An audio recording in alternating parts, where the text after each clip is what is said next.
Hello everyone, today we are going to learn basic Krita tutorial how to warp text. You can create new file and I will create text with this text tool. Can set for the size in it, will increase size like into 72, click save.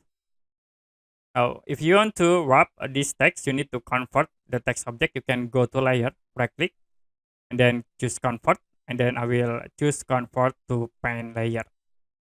The next, you can use these transform tools, and then to use warp, you can click this icon warp. You also can set for subdivide to 5, and then you can start warping this text object. Okay, that's it for a basic Krita tutorial how to warp text.